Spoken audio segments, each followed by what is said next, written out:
దేవునికి మహిమ కలుగును గాక. కొంచెం ఈరోజు అటెండెన్స్ డల్గా పలుచగా ఉంది, అయినప్పటికీ దేవునికి మహిమ కలుగును గాక. అందుకే ఇటువంటి పరిస్థితి వస్తుందని చెప్పి యేసయ్య ముందుగా చెప్పాడు. ఏమని? ఏ ఇద్దరు ముగ్గురు అయితే తప్పకుండా ఉంటారు. నువ్వు అనొచ్చు ఇద్దరు కూడా లేకపోవచ్చు అని. 100% ఇద్దరు లేకుండా ఉండరు. ఎందుకు చెప్పినా? Very good. తండ్రి, కుమార, పరిశుద్ధాత్మ ముగ్గురు కంపల్సరిగా ఉంటారు. దేవునికి స్తోత్రం. మంచిదండి. గత 2 నెలలు దేవుడు మనల్ని కాచి కాపాడు రక్షించి తన కృపలో భద్రపరుచుకున్నాడు.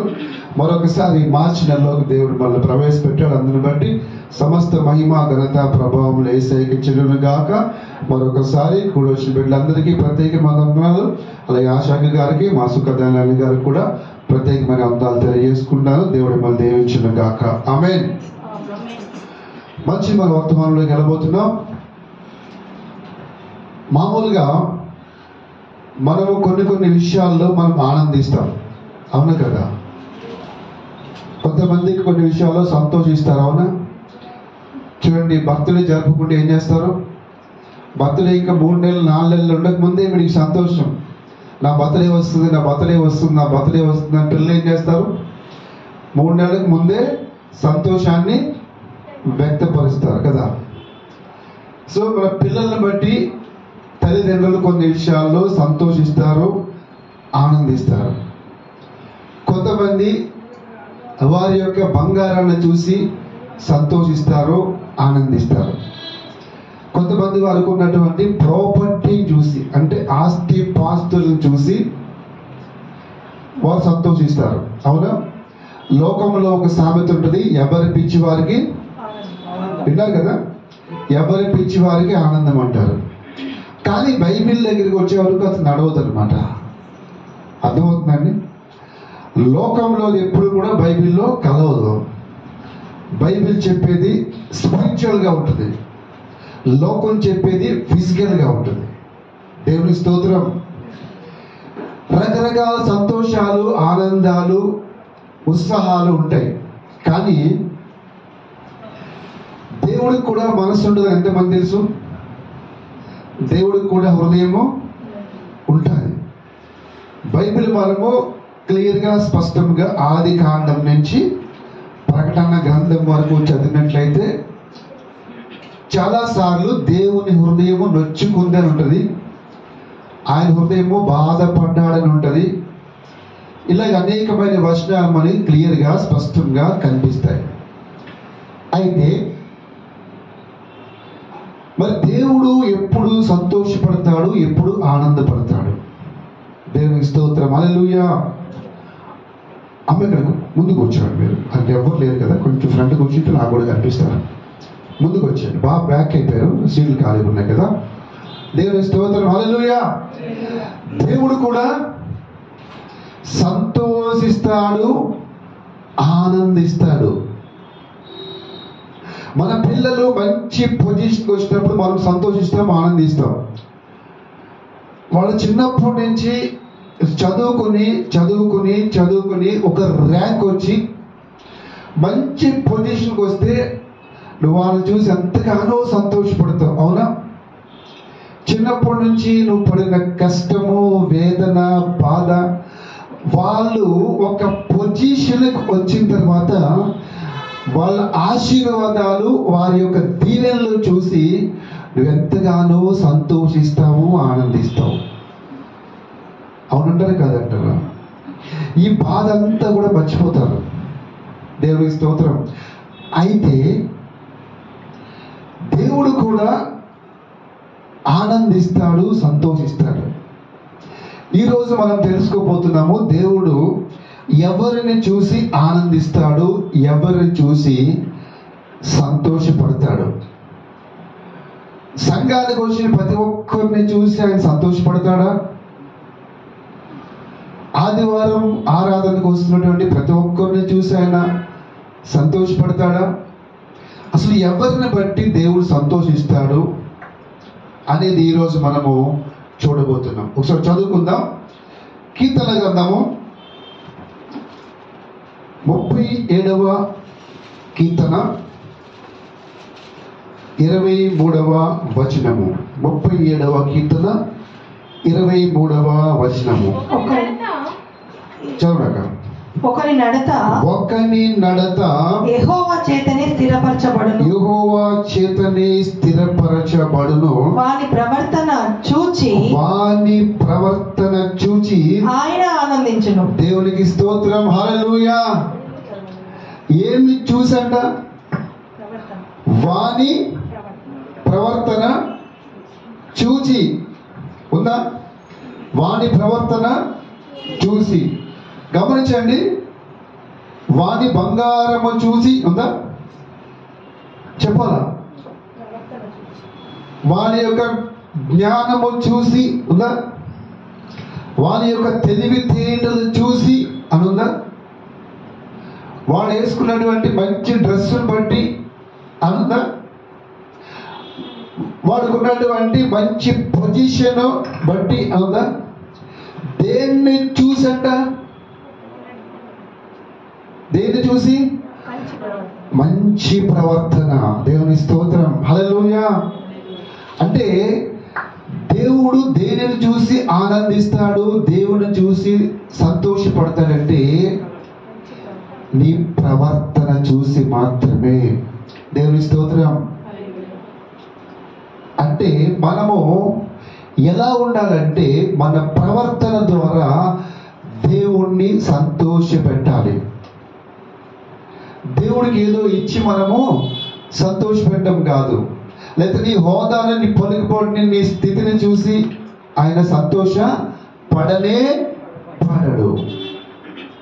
దేవుడు నిన్ను చూసి సంతోషపడాలి, నిన్ను చూసి ఆనందపడాలి అంటే నీ ప్రవర్తన ఎలా ఉండాలంటే ఆయనకి అనుకూలముగా ఉండాలి, ఆయన సంతోషపడే విధంగా ఉండాలి, ఆయన ఆనందించే విధముగా ఉండాలి. దేవుని స్తోత్రం. హల్లెలూయా. ఇంకో వర్షం చదువుకుందాం. కీర్తన గ్రంథము 147 10 11. 147 కీర్తన 10 11 చదవక.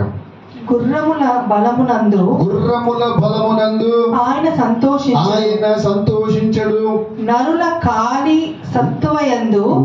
కాలి సత్తువయందు ఆయన ఆనందించడు. దేవుని స్తోత్రం. దేన్ని బట్టంట? గుర్రముల బలముయందు ఆయన సంతోషించడు, నరుల కాలు సత్తువయందు. చూడండి, అనేక మంది జిమ్కి వెళ్ళి కాళ్ళు చేతులు సత్తుగా చేసుకుని జిమ్లో ఏం చేస్తారు? బాగా బాడీని డెవలప్ చేసుకుంటారు. అవును కదా? దాన్ని బట్టి దేవుడు సంతోషించడం. దేవుని స్తోత్రం. గుర్రముల బలం అంటే నీకున్న బలాన్ని బట్టి, నీకున్నటువంటి శక్తిని బట్టి, నీకున్న తెలివితేటలను బట్టి ఆయన ఎప్పుడు కూడా సంతోషించడు. నీ కాలి సత్తువ.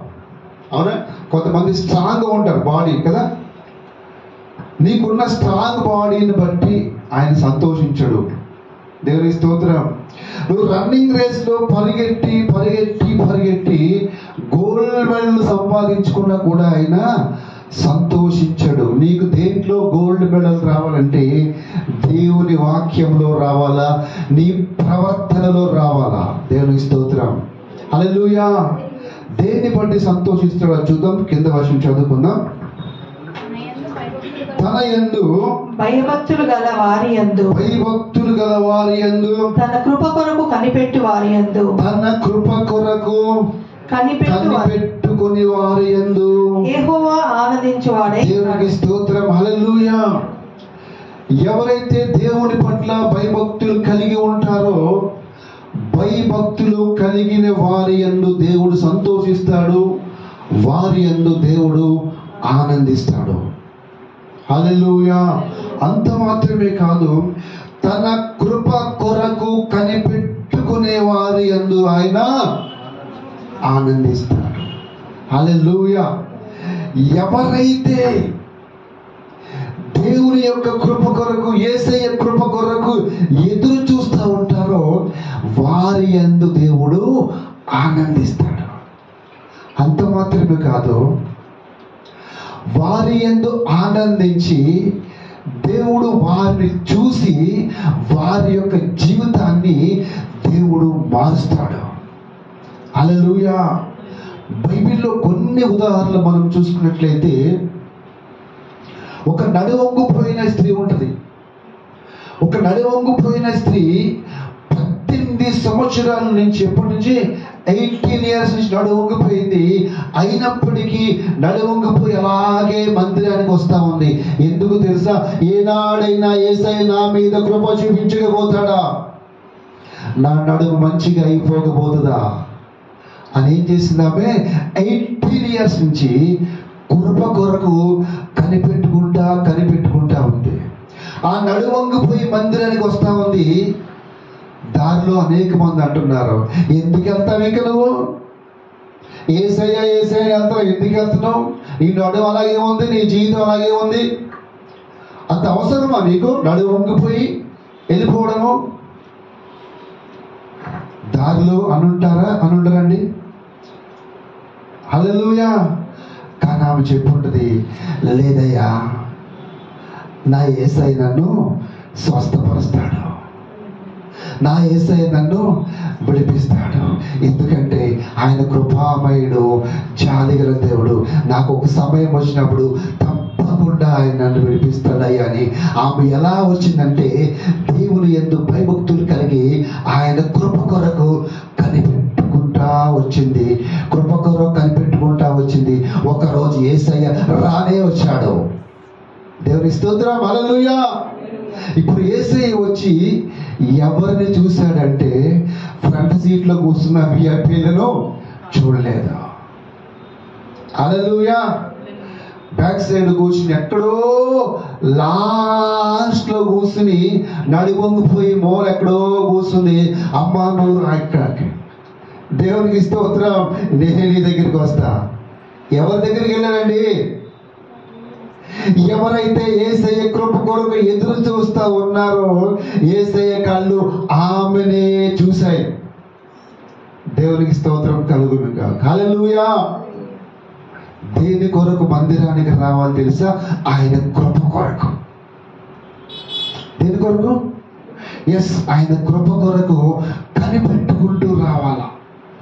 ఎప్పుడైతే ఆయన యందు భయభక్తులు కలిగి ఆయన కృప కొరకు నువ్వు వచ్చి కూర్చుంటావో, ఇక్కడ 100 మంది ఉండొచ్చు, 100 మందిలో కన్నా ఆయన చూపు నీ మీదే పడుతుంది. హల్లెలూయా. ఎందుకంటే అక్కడ మందిరంలో అనేక మంది ఉన్నారు. యేసయ్య కనుదృష్టి ఎవరి మీద పడలేదు. ఆ నడు ఉంగిపోయి నా మీద పడింది. ఎందుకంటే ఆయన కృప కొరకు ఆమె కనిపెడతా ఉంది. దేవునికి స్తోత్రం. హల్లెలూయా. సెకండరీగా 18 సంవత్సరాల నుంచి పక్షవాయువు వచ్చి ఒక రోగి మంచం మీద పడిపోయి ఉన్నాడు. 18 సంవత్సరాల నుంచి పడిపోయినటువంటి ఆ రోగిని ఎవ్వరూ పట్టించుకోవడం లేదు. అయితే ఆ మంచం మీద ఉండి ఆయన కృంగిపోతా ఉన్నాడు. నిజంగా దేవుడు ఉంటే నన్ను స్వస్థపరచడా, దేవుడు ఉంటే నన్ను తాకడా, ఏ రోజైనా పొందుకుంటానని చెప్పి అక్కడే ఉన్నాడు. దేవునికి స్తోత్రం. ఇప్పుడు ఏమైంది తెలుసా?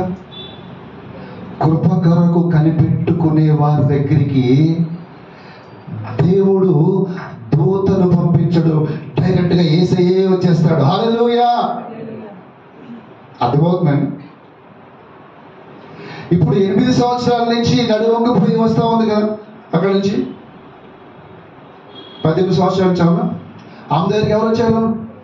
యేసయ్య వచ్చాడు. ఈ పక్షవాయు దగ్గరికి యేసయ్య వచ్చాడు. 38 years నుంచి అక్కడ పడి ఉన్నటువంటి ఆ వ్యక్తి కొరకు ఎవరు వచ్చారు?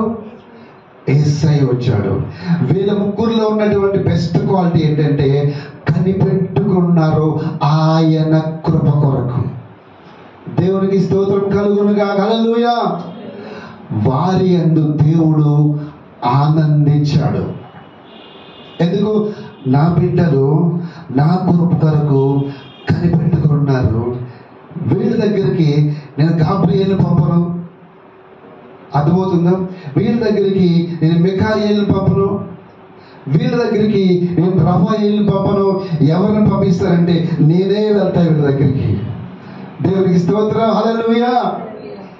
ఎవరైతే ఆయన కృప కొరకు కనిపెట్టుకుని ఉంటారో యేసయ్యంట వారి యందు సంతోషించి డైరెక్ట్గా ఆయనే దిగి వస్తాడు. దేవునికి స్తోత్రం కలుగును గాక. అంటే ఆయన సంతోషిస్తే మన జీవితంలో అద్భుతాలు జరుగుతాయి. హల్లెలూయా, దేవునికి మహిమ కలుగును గాక. ఇంకా దేన్ని బట్టి ఆయన సంతోషిస్తాడు? ద్వితీయోపదేశకాండము 30:10.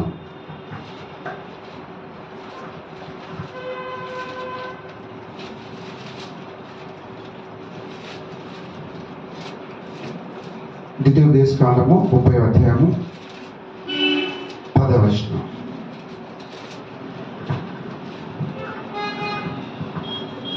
మరియు ఈ ద్వితీయోపదేశకాండము 30:10. ద్వితీయోపదేశకాండము చదవండి 30:10. మరియు నీ దేవుడైన యెహోవా నీ చేతి పనులన్నిటి విషయంలోనూ. అది ఉందా 30:10? 9-10 రెండు కలుపున్నది. చదవండి. ఈ ధర్మశాస్త్రం చదవండి. ఈ ధర్మశాస్త్ర గ్రంథమందు వ్రాయబడిన ఆయన ఆజ్ఞలను కట్టడలను నీవు గైకొని నీ దేవుడైన యెహోవా మాట విని నీ పూర్ణ హృదయముతోను నీ పూర్ణ ఆత్మతోను నీ దేవుడైన యెహోవా వైపు మల్లునప్పుడు యెహోవా నీ పితరుల యందు ఆనందించినట్లు నీకు మేలు చేయుటకు నీ అందును ఆనందించి నీ వైపు మల్లును. దేవునికి స్తోత్రం, హల్లెలూయా. ఇక్కడ మనం గమనించినట్లయితే దేవుడు ఎప్పుడు మన పట్ల ఆనందిస్తాడు, దేవుడు ఎప్పుడు మన పట్ల మన వైపు తిరుగుతాడు. రెండు విషయాలు ఉన్నాయి. ఏంటంటే చూడండి, ఈ ధర్మశాస్త్ర గ్రంథమందు రాయబడిన ఆయన ఆజ్ఞలను కట్టడలను నీవు గైకొని. దేవుని స్తోత్రం. ఎప్పుడండి?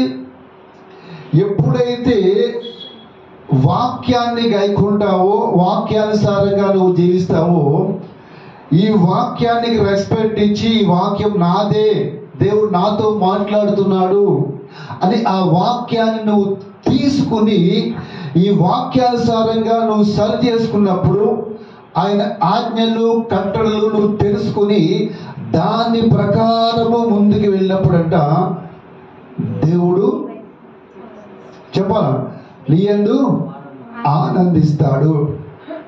అంతేనా?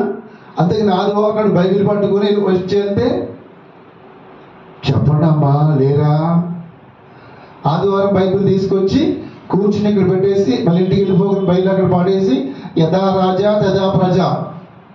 దేవుడు ఆనందిస్తాడా? ఆనందించాడు. ఏం చేయాలండి? దేవుడు వాక్యము నీకు ఇచ్చినప్పుడు, ఫర్ ఎగ్జాంపుల్ ఈరోజు మందిరానికి వచ్చావు, ఈరోజు మందిరానికి వచ్చి ఇక్కడ కూర్చుని వాక్యం వింటున్నావు. వాక్యం వింటున్నావు అంటే అది నా మాట కాదు. అర్థమవుతుందా అండి? దేవుడు నీకు ఇచ్చిన మాట, అది దేవుడు నాకు ఇచ్చిన మాట. మనందరితో దేవుడు మాట్లాడుతూ ఉన్నాడు. అర్థమవుతుందా అండి? ఈ వాక్కు రావడం కొరకు దేవుడి దగ్గర కనిపెట్టుకుని వారం అంతా గడుపుతాం. అయ్యా సంఘానికి ఏం చెప్పమంటావు, సంఘానికి ఏ ఉపదేశం చేయాలి ప్రభు అని ఆయన సన్నిధిలో కూర్చుని గోజాడితే ఆయన అప్పుడు ఇస్తాడు మనకి. ఇది ఆషామాషిగా మనము తీసుకోకూడదు. ఏదో విన్నాము వెళ్ళిపోయామంటే దాని వలన నీకు ఉపయోగం ఉండదు, యేసయ్య కూడా. దేవుని స్తోత్రం. ఎప్పుడైతే ఈ వాక్యము ద్వారా దేవుడు నాతో మాట్లాడాడు అని ఈ వాక్యానికి నువ్వు కనెక్ట్ అవుతావో, వాక్యానికి నువ్వు కనెక్ట్ అయినప్పుడు ఆశీర్వాదం నీకు ఆటోమేటిక్గా డౌన్లోడ్ అవుతుంది. దేవుని స్తోత్రం కలుగును గాక. ఎవరి యందు ఆనందిస్తారంట? ధర్మశాస్త్ర గ్రంథమందు రాయబడిన ఆయన ఆజ్ఞలను కట్టడలను నీవు గైకొని నీ దేవుడైన యెహోవా మాట విని, ఓన్లీ వింట మాత్రమే కాదు, విని నీ పూర్ణ హృదయంతో నీ పూర్ణాత్మతో నీ దేవుడైన యెహోవా వైపు మళ్ళినప్పుడు, ఓన్లీ వింటే మాత్రమే కాదు, కానీ నువ్వేం చేయాలా? వాక్యం వైపు మళ్ళా. దేవుని స్తోత్రం. యెహోవా వైపు మళ్ళినట్టంటే ఆయన లేడు కదా పక్కన మళ్ళడానికి. ఉన్నాడా? కనిపిస్తున్నాడా? ఆది యందు వాక్యం ఉండును, వాక్యమే దేవుడై ఉండను. ఎప్పుడైతే నువ్వు ఈ వాక్యం వైపుకి టర్న్ అవుతావో, వాక్యం వైపుకి నువ్వు మళ్ళుతావో, ఆటోమేటిక్గా నీ లైఫ్ చేంజ్ అయిపోతుంది. హల్లెలూయా. ఈ వాక్యం ఏం చేస్తుంది తెలుసా అండి? నువ్వు ఎక్కలేనంత ఎత్తైన పైకి వాక్యం ఎక్కిస్తాను మిమ్మల్ని. దేవుని స్తోత్రం కలుగునుగా. హల్లెలూయా. నేను అదే చెప్తా, ఎన్నున్నా మిరాకిల్స్ ఉన్నాయి, హీలింగ్స్ ఉన్నాయి, డెలివరెన్స్ ఉన్నాయి, ప్రాఫిసీస్ ఉన్నాయి, విజన్స్ ఉన్నాయి, అన్నీ ఉన్నాయి. కానీ అంతిమంగా ఫైనల్ వాక్యమే. అర్థమవుతుందండి? కంప్లీట్గా లాస్ట్కి మనము స్టాండ్ అవ్వాల్సింది వాక్యం మీద. హల్లెలూయా. వాక్యం ఏం చేస్తుందంటే నువ్వు ఊహించలేనటువంటి పొజిషన్కి నేను తీసుకెళ్తుంది. అసలు ఎక్స్పెక్ట్ చేయు తెలుసా? నువ్వే కాదు, నీ బంధువులు కాదు, మీ పేరెంట్స్ కానీ, మీ రిలేటివ్స్ కానీ, మీ ఫ్రెండ్స్ కానీ ఎవ్వరు కూడా ఎక్స్పెక్ట్ చేయరు. అటువంటి స్టేజ్కి దేవుని వాక్యం తీసుకెళ్తుంది. హల్లెలూయా. కాకపోతే కొంచెము ఓపిక పట్టాలి. అర్థమవుతుందండి? కొన్ని శ్రమలు వస్తాయి, కొన్ని కష్టాలు వస్తాయి, కొన్ని నిందలు వస్తాయి, కొన్ని అవమానాలు వస్తాయి. అయినప్పటికీ కూడా ఎప్పుడైతే వాక్యంలో స్టాండ్ అవుతావో అందరికైనా పైన దేవుడిని పెడతాడు. హల్లెలూయా. నేను దేవుళ్ళలోకి వచ్చిన స్టార్టింగ్లో ఒక 12 years బ్యాక్ వీడు మతంలో కలిసిపోయాడు, తక్కువ కులాల దేవుళ్ళలో కలిసిపోయాడు, ఫారిన్ దేవుళ్ళలో కలిసిపోయాడు, అమెరికా దేవుళ్ళలో కలిసిపోయాడు, నాయుడు ఫ్యామిలీలో పుట్టి ఇది అవసరం ఆవిడికి అని అనేక మంది నా మీద నిందలేశారు, అవమాన పరిచయం మాట్లాడారు నాతో. లాస్ట్కి ఏం చేశారు తెలుసా? నా మీద ఒక ముద్ర వేశారు వాళ్ళందరూ కలిసి. ఏం ముద్ర తెలుసా? వీడికి యేసు పిచ్చి పట్టుకుంది. హల్లెలూయా. నాకేం ముద్ర వేశారంటే మా వాళ్ళందరి బంధువులు అందరూ కలిసి, ఈవెన్ చిల్డ్రన్స్ కూడా అందరూ కలిసి వీడికి యేసు ప్రభు పిచ్చి పట్టుకుంది అని నా మీద స్టాంప్ వేస్తారు. నేను 100% నాకు యేసు ప్రభు పిచ్చి పట్టుకుంది. అర్థమవుతుందండి? 100% నాకు యేసు ప్రభు పిచ్చి పట్టుకుంది. నువ్వు ఏ పిచ్చి అయినా ఎక్కడైనా వదిలించగలవు, కానీ యేసుక్రీస్తు పిచ్చి పట్టుకుందంటే ఆయన ప్రేమ గురించి నువ్వు పూర్తిగా తెలుసుకున్నావంటే నువ్వు వదిలిపెట్టవు. అర్థమవుతుందండి? ఎందుకంటే నాకు తెలుసు నా దేవుడు ఏం చేశాడు, నాకు తెలుసు. నాకు అర్థమవుతుందండి? నా దేవుడు ఏం చేశాడు నా కొరకు తెలుసు. అది తెలుసుకున్నప్పుడు ఎన్ని కష్టాలు వచ్చినా, ఎన్ని నిందలు వచ్చినా నువ్వు వదిలిపెట్టకుండా గట్టిగా స్టాండ్ అయి ఉన్నావంటే యోసేపు లాగా ఒక సమయం వస్తుంది దేశానికి ప్రధాని అయిపోతావు. దానియేలు లాగా ఒక సమయం వస్తుంది దేశానికి ప్రధానం అయిపోతావు. దావీదు లాగా ఒక టైం వస్తుంది ఒక రాజ్యానికే రాజు అయిపోతావు. ఆ స్థితిలోకి దేవుడు తీసుకెళ్ళడానికి సిద్ధముగా ఉన్నాడు. అంత గొప్ప దేవుణ్ణి మనము ఆరాధిస్తున్నాం. హల్లెలూయా. ఎటువంటి దేవుడు తెలుసా? ఒక మాట చేత భూమి ఆకాశము అందరి సమస్తాన్ని కేవలము మాట చేత సృష్టించినటువంటి అంత గొప్ప దేవుణ్ణి మనము ఆరాధిస్తున్నామండి. దేవునికి మహిమ కలుగును గాక. అవన్నీ కూడా దీంట్లో దేవుడు డిపాజిట్ చేసి పెట్టాడు. హల్లెలూయా. ఇదేం తెలుసా? పెద్ద బ్యాంకు. ఏంటండి? ఎంతమంది తెలుసు దీంట్లో బ్యాంక్స్ ఉన్నాయని? తెలుసా ఎవరికైనా?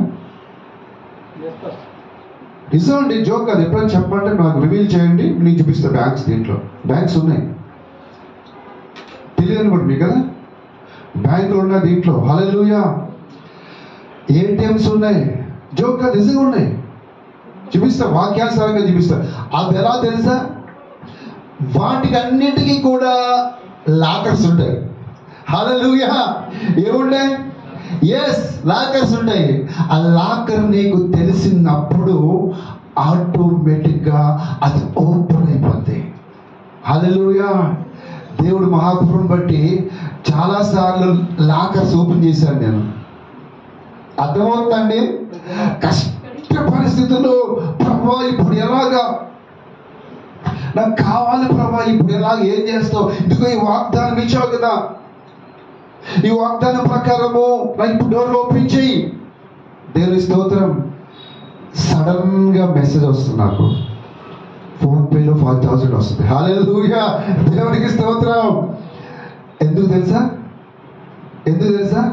నేను అడిగాను, ప్రభువా లాకర్ ఓపెన్ చేయి ప్రభు. ఏ లాకరు? వాక్యములో దాచబడిన లాకర్. అంధకార స్థలములో ఉంచబడిన నిధులు, రహస్య స్థలములో మరుగైన ధనము. ఎప్పుడైతే ఈ లాకర్ తెలుసుకుని నువ్వు ఓపెన్ చేస్తావో ఆటోమేటిక్ అంతా నీ దగ్గరికి వస్తుంది. హల్లెలూయా. దేవునికి మహిమ కలుగును గాక. అంత గొప్ప వాక్యాన్ని ఎప్పుడైతే నువ్వు వెంబడిస్తావో, ఆ వాక్య ప్రకారంగా జీవిస్తావో, దేవుడు నీ పట్ల ఏం చేస్తాడంట? ఏం చేస్తాడు? ఆనందిస్తాడు. అంత మాత్రమే కాదు, చూడండి, యెహోవా మళ్ళినప్పుడు యెహోవా నీ పితరుల యందు ఆనందించినట్లు నీకు మేలు చేయుటకు నీ యందును ఆనందించి నీ వైపు మల్లును. ఇప్పుడు మందిరానికి ఇద్దరు వెళ్తున్నారండి. ఒకరు నిజంగా వాక్యాన్ని పాటించి వాక్యం ప్రకారంగా నడుచుకుంటా ఉన్నారు, ఇంకొకరు విని విడిచిపెట్టేస్తా ఉన్నారు. ఇప్పుడు ఏమన్నాడు దేవుడు? ఎవరైతే వాక్యాన్ని పాటిస్తారో వాళ్ళ వైపు మళ్ళుతున్నారు. అవునా కదా? ఇప్పుడు ఇద్దరు మందిరానికి వచ్చారు. ఒకరు వాక్యం విని విడిచిపెట్టేసి ఇలా వెళ్ళిపోతూ ఉన్నారు, ఇంకొకరు వాక్య ప్రకారం జీవిస్తా ఇటు వెళ్తా ఉన్నారు. ఇప్పుడు యేసయ్య వస్తా ఉన్నాడు. ఆయన ఇటు వెళ్తాడండి 100%. హల్లెలూయా. అంటే యేసయ్య నీతో రావాలంటే వాక్యం నీలో ఉండాలా? హల్లెలూయా. అర్థమవుతుందండి? యేసయ్య నీతో రావాలంటే నీలో వాక్యం ఉండాలి. ఆయన నీ వైపు మళ్ళాలంటే నువ్వు వాక్యంతో నింపబడాలి. ఆటోమేటిక్గా అవి జరగాల్సినవి అన్నీ కూడా జరిగిపోతాయి. ఇదంతా ఎప్పుడు తెలుసా? నువ్వు వాక్య ప్రకారంగా నడుచుకున్నప్పుడు, వాక్యంలో ఉన్నది ఉన్నట్టు నువ్వు లోపలికి తీసుకుని డిపాజిట్ చేసినప్పుడు దేవుడు నీ యందు ఆనందించి నీ వైపు మళ్ళీ నీ జీవితాన్ని మార్చేస్తాడు ఆయన. హల్లెలూయా. దేవునికి స్తోత్రము కలుగును గాక. అంత మాత్రం యాకోబు రాసిన పత్రిక,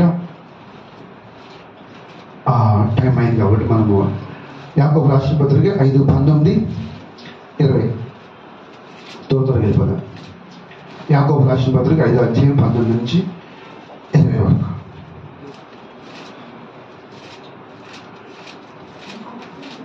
నా సహోదరులారా, మీలో ఎవడైనను సత్యము నుండి తొలగిపోయినప్పుడు మరి ఒకడు అతనిని సత్యమునకు మళ్లించిన యెడల పాపిని వాడి తప్పు మార్గము నుండి మళ్లించువాడు మరణము నుండి ఒక ఆత్మను రక్షించి అనేక పాపములను కప్పివేయునని తాను తెలుసుకునే వాళ్ళు. అలాగే కంటిన్యూషన్ లూకా సువార్త 15:7.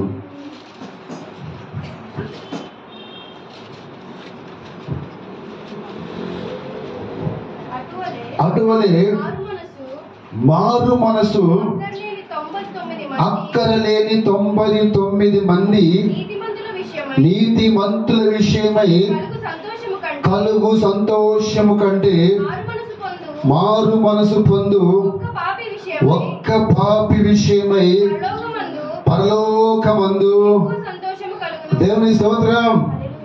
హల్లెలూయా. చూడండి, మన మందిరానికి వస్తున్నాం కదా, మందిరానికి మనము వచ్చేటప్పుడు మన కళ్ళ ముందు అనేక మంది తప్పిపోతూ ఉంటారు. అవునా? ఆల్రెడీ మందిరానికి వచ్చి అక్కడ ఇక్కడికి వెళ్ళిపోయి లోకానుసారంగా జీవిస్తూ ఉంటారు. అలాంటి వారు కానీ, లేదా అసలు దేవుడు అంటే తెలియక ఈ లోక సంబంధమైన వాటిని ఆరాధిస్తూ ఉంటారు. హల్లెలూయా. నీ కంటికి వారు కనపడినప్పుడు, అంటే చర్చికి రాకుండా, మందిరానికి రాకుండా దేవుణ్ణి ఎరిగి కూడా లోకంలో తిరుగుతున్నట్టు వారు, అసలు దేవుడే తెలియక లోకంలో కలిసిపోయిన వారు, ఇటువంటి వారు నీకు కనపడినప్పుడు నీవు వారితో మాట్లాడి వారిని ఎప్పుడైతే మందిరానికి తీసుకొస్తావో, నువ్వు మందిరానికి తీసుకొచ్చినప్పుడు వారు మారు మనసు పొందుకుంటారో, వారు మారు మనసు పొందుకున్నప్పుడంట పరలోకమంతా సంతోషిస్తుందంట. దేవుని స్తోత్రం. హల్లెలూయా. అప్పుడేమో తెలుసా అండి, ఒక ఆత్మ నిమిత్తము, ఒక మనిషి నిమిత్తము పరలోకము సంతోషించినప్పుడు పరలోకములో నుంచి నీకు ఆశీర్వాదం ఆటోమేటిక్గా వస్తుంది. హల్లెలూయా. ఎందుకంటే నువ్వు ఎవరిని సంతోషపరిచావు? దేవాది దేవుడిని సంతోషించావు. అంత మాత్రమే కాదు, పరలోకం అంతా కూడా సంతోషిస్తుంది. హల్లెలూయా. నిజంగా పరలోకంలో పార్టీ చేసుకోవాలనుకుంటే ఈ పని చేయదు. ఎక్కడ పార్టీ? పరలోకం అంతా ఏం చేస్తుందంట? మొత్తము దూతలు, శరబులు, కెరూబులు, యేసయ్య అందరూ కూడా ఏం చేస్తారు? ఈ రోజు శిలో నుంచి ఒక బిడ్డ ఏం చేసిందంటే మందిరాన్ని తీసుకొచ్చింది, ఓ కుమారుడు మందిరాన్ని తీసుకొచ్చాడు, ఆ బిడ్డ మారు మనసు పొందుకున్నాడు, ఆ కుమారుడు మారు మనసు పొందుకున్నాడు, పరలోకం అంతా సంతోషం. హల్లెలూయా. ఎప్పుడైతే నిన్ను బట్టి పరలోకము సంతోషిస్తుందో ఆటోమేటిక్గా పరలోకము నుంచి నీకు రావాల్సిన ఆశీర్వాదం ఆటోమేటిక్గా భూమి మీదకి దిగి వస్తా ఉంది. దేవుని స్తోత్రం. ఎందుకంటే నిన్ను బట్టి పరలోకం సంతోషించింది, నిన్ను బట్టి యేసయ్య సంతోషపడ్డాడు. కాబట్టి దేవుడు ఏం చేస్తాడంటే నీ దుఃఖాన్ని తొలగిస్తాడు, నీ బాధలు తొలగిస్తాడు. దేవుని స్తోత్రం కలుగును కాక. ఇటువంటి వాటిని బట్టి యేసయ్య సంతోషిస్తాడంట. వీటిని బట్టి, మన ప్రవర్తన బట్టి, తర్వాత వాక్యానుసారమైన జీవితాన్ని బట్టి, అంత మాత్రమే కాదు, ఇంకా ఆయన ఆజ్ఞలు గైకొనడం బట్టి, ఆయన కట్టడలను గైకొనడం బట్టి నశించిపోతున్నటువంటి వారిని ఒకరిని మన మందిరానికి తీసుకొచ్చినప్పుడు ఆయన సంతోషిస్తాడు. ఇంకా చూద్దాం. ఎబ్రీయులకు రాసిన పత్రిక 13వ అధ్యాయము 16వ వచనం.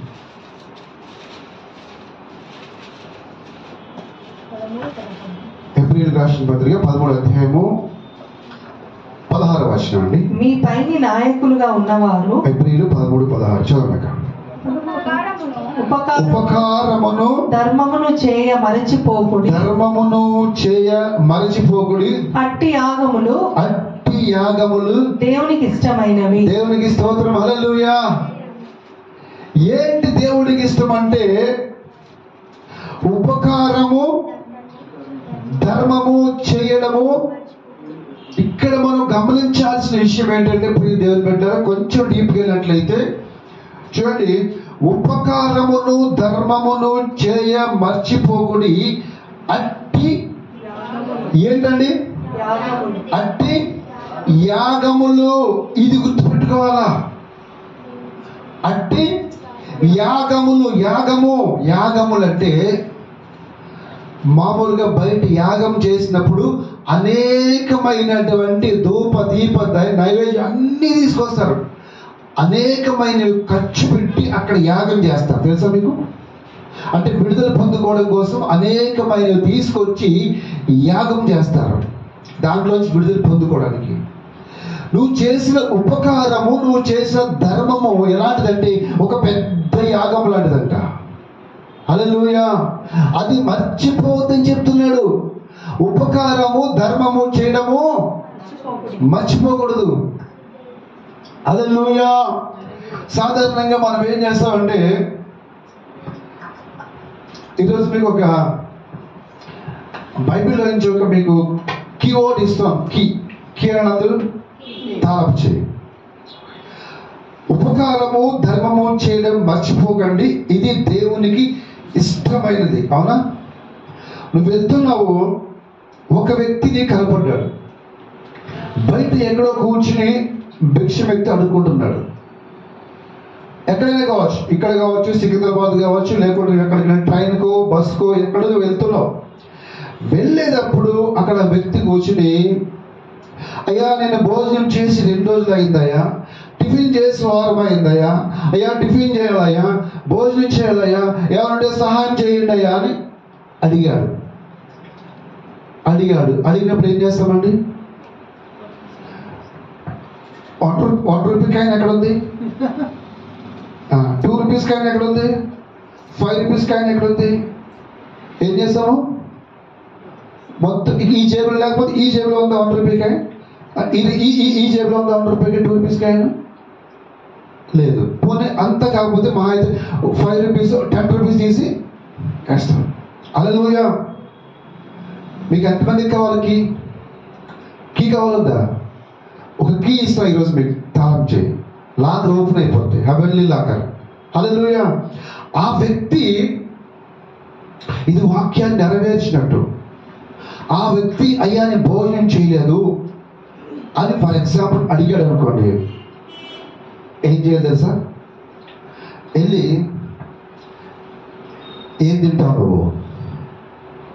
అర్థమవుతుందండి? ఏం తింటావు? చికెన్ తింటావా, మటన్ తింటావా, బిర్యానీ తింటావా, ఫిష్ తింటావా? ఏం తింటావు నువ్వు? లేరా అని చెప్పి ఆ వ్యక్తిని తీసుకెళ్ళి హోటల్లో కూర్చోబెట్టి, ఆ వ్యక్తికి ఏమి కావాలా, బిర్యానీ కావాలా, చికెన్ కావాలా, మటన్ కావాలా, ఫిష్ కావాలా తీసుకొచ్చి ఆర్డర్ ఇచ్చి పెట్టి భోజనం పెట్టించి వెళ్ళిపోయినప్పుడు చేతిలో ఒక 50 రూపాయలు 100 రూపాయలు పెట్టి, గాడ్ బ్లెస్ యూ, యేసయ్య నేను దీవిస్తాడని చెప్పు. ఆటోమేటిక్గా లాక్ ఓపెన్ అయిపోతుంది పరలోకంలో. అర్థమవుతుందండి? ఎక్కడ? పరలోకంలో ఎప్పటి నుంచో రానటువంటి ఆశీర్వాదాలు, దీవెనలు ఆటోమేటిక్గా లాక్ ఓపెన్ అవుతాయి. అర్థమవుతుందా? హల్లెలూయా. పాస్టర్ గారు చెప్తున్నారు మీరు చేస్తారంటే 100% చేస్తాను నేను. దీన్ని బట్టి మా ఇంట్లో తిట్లు కూడా తింటున్నా. హల్లెలూయా. వాడికి ఏదో 5 10 ఇచ్చి వదిలేచ్చు కదా అంటున్నారు, నేను వదలనని చెప్తా. హల్లెలూయా. నా పరిస్థితి మొత్తం ఆ బ్రదర్ తెలుసు, ఆనంద్ బ్రదర్ గారికి, ఆయనే ఆశ్చర్యపోతాడు. హల్లెలూయా.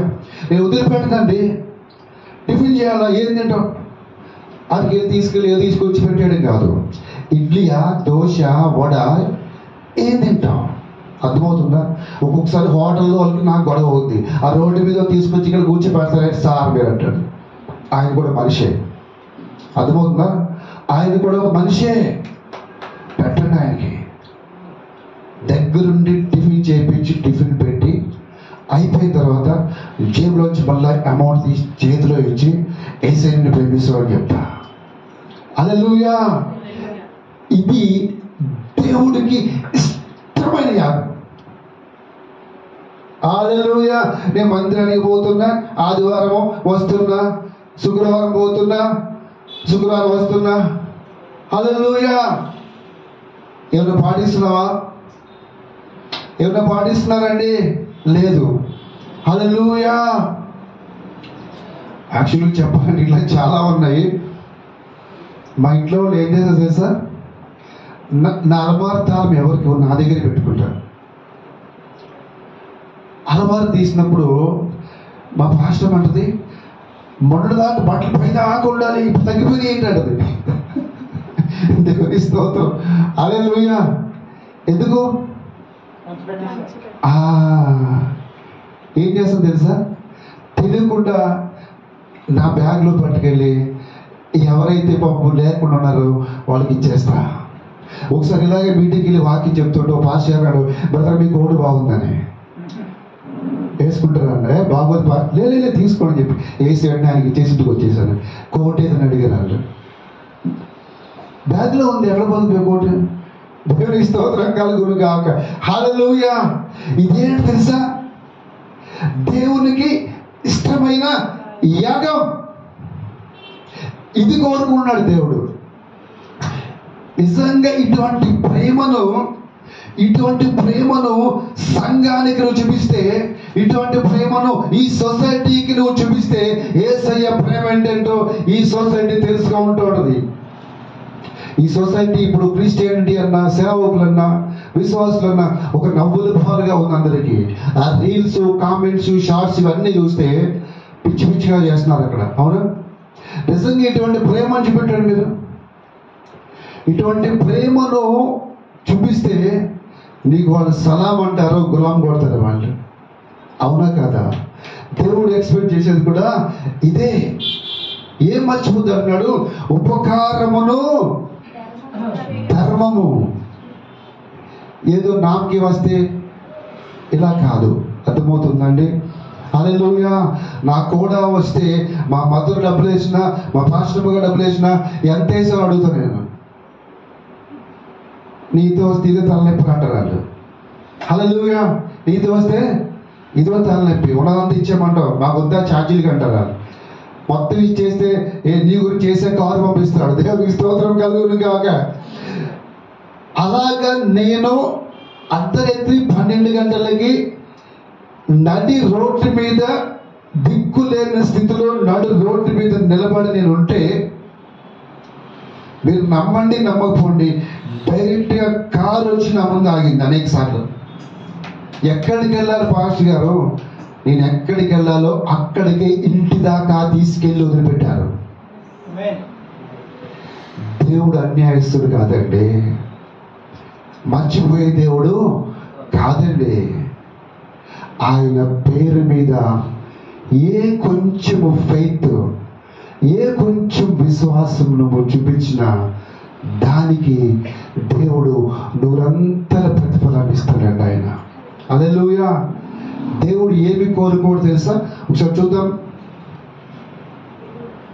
కీర్తన గ్రంథము 51, 16-17.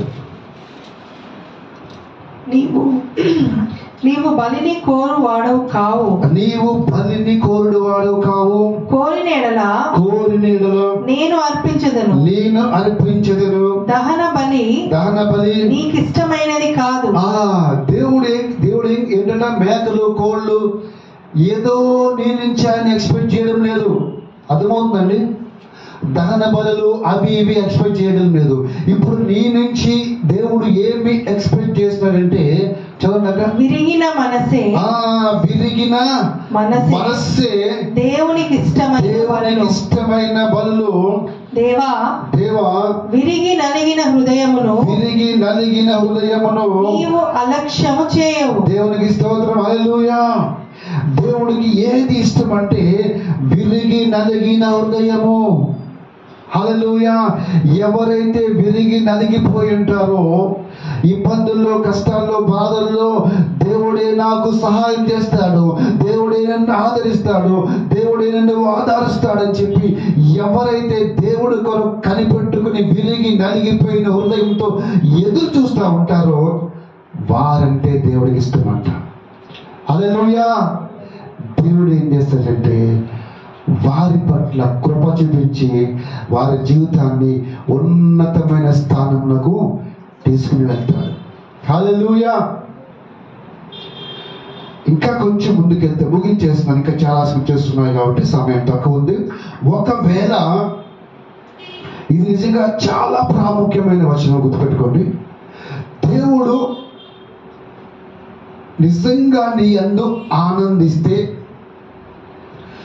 దేవుడు నిజంగా నీ యందు సంతోషిస్తే నీకు ఎటువంటి జీవితాన్ని ఇస్తాడు, నువ్వు ఏ పొజిషన్లో ఉంటావు, ఎంత ఉన్నతమైన స్థానంలో నువ్వు వెళ్తావు అని చెప్పడానికి ఒకే ఒక్క వచనం చూపిస్తాను మీకు. ఇది ఒక్కటి చదువుకుని మనం ప్రార్థన చేసుకుందాం. రాజుల మొదటి గ్రంథము 10వ అధ్యాయము. రాజుల మొదటి గ్రంథము 10వ అధ్యాయము 9వ వచనం. నీ యందు ఆనందించి ఎవరు ఎందండి? నీ యందు అంటే ఇక్కడ ఎవరు తెలుసు? అక్కడ ఉన్న రాజు సొలొమోను. గుర్తుపెట్టుకోండి, ఎవరండి? సొలొమోను. అంటే పై వచనాలు చదువుకుంటే మనకు అర్థమవుతుంది. నీ యందు ఆనందించి నిన్ను ఇశ్రాయేలుల మీద రాజుగా నియమించిన నీ దేవుడైన యెహోవాకు స్తోత్రము కలుగును గాక. యెహోవా ఇశ్రాయేలీయులందు శాశ్వత ప్రేమ ఉంచెను గనుక నీతి న్యాయములను అనుసరించి రాజ్య కార్యములను జరిగించుటకు ఆయన నిన్ను నియమించిన. ఇక్కడ గమనించినట్లయితే చూడండి, నీ అందు ఆయన ఆనందించి. ఎవరి యందు? సొలొమోను యందు ఆనందించాడట. ఆనందించి ఏమి చేశాడు? రాజుగా చేశాడు. అర్థమవుతుందండి? నీ అందు ఆనందించి ఇశ్రాయేలుల మీద రాజుగా. హల్లెలూయా. అంటే దేవుడు ఎప్పుడైతే నీ యందు ఆనందిస్తాడో, దేవుడు ఎప్పుడైతే నీ యందు సంతోషిస్తాడో, అప్పుడు దేవుడు నిన్నేం చేస్తాడంటే అనేక మందికి ఆశీర్వాదకరముగా, అనేక మందికి దీవెనకరముగా, అందరికంటే ఉన్నతమైన హెచ్చైన స్థానానికి దేవుడు నిన్ను నిలబడతాడు. హల్లెలూయా. ఒక్క సొలొమోను గురించే కాదు ప్రియ దేవుని బిడ్డలారా, ఆది కాండం నుంచి ప్రకటన గ్రంథం వరకు చూసినట్లయితే ఎవరైతే దేవుణ్ణి ఆనందపరిచారో, ఎవరైతే దేవుణ్ణి సంతోషపరిచారో, వాళ్ళందరినీ కూడా దేవుడు ఒక సమయం వచ్చినప్పుడు అందరినీ కూడా ఉన్నతమైన స్థానంలో పెట్టాడు. హల్లెలూయా. ప్రియ దేవుని బిడ్డ, మరి మన ప్రవర్తన ఎలా ఉంది? నిజంగా మనం దేవుణ్ణి ఆనందించేలా ఉన్నామా? దేవుడు మన పట్ల సంతోషించేలా ఉన్నాడా? ఒక్కసారి మనము చెక్ చేసుకుందాం. ప్రభువులోకి వెళ్ళే ముందు ఒక్కసారి మనం చెక్ చేసుకుందాం. ఒకవేళ ఇంతవరకు మనము ఆయన ఆనందించేలాగా, ఆయన సంతోషపరిచేలాగా మనం లేకపోతే, ప్రభువా నన్ను క్షమించి ప్రభువా, ఇక నుంచి అయినా అయ్యా నేను సంతోషపరిచేలాగా, ఆనందపరిచేలాగా నేను జీవిస్తాను ప్రభువా అని ఒక్క నిర్ణయం తీసుకో. దేవుడు తప్పకుండా సొలొమోను ఏ విధంగా ఉన్నతమైన స్థానాన్ని పెట్టాడో, దావీదును ఏ విధంగా అయితే ఉన్నతమైన స్థానాన్ని పెట్టాడో, దేవుడు ఆ రీతిగా కూడా నిన్ను కూడా ఇచ్చిన స్థానంలో పెట్టును కాక. ఆమె ప్రార్థన చేసుకుందామని. స్తోత్రం నాయన, మహోన్నతుడ, మహాగణుడు, గొప్ప దేవుడు, అసరాశక్తి మంత్రాన్ని కొందనాలు అయ్యా. వచ్చిన వాక్యాన్ని బట్టి మీకు స్తుతులు స్తోత్రాలు చెల్లించుకుంటున్నాను తండ్రి. అయ్యా, ఇక్కడి నుంచి ప్రభా నీ యందు ఆనందించే బిడ్డలుగా మమ్మల్ని అందరినీ మీరే ఉంచమని, దీవించి ఆశీర్వదించమని యేసు పరిశుద్ధ నామములో అడుగుచున్నాను పరమ తండ్రి. ఆమేన్, ఆమేన్, ఆమేన్.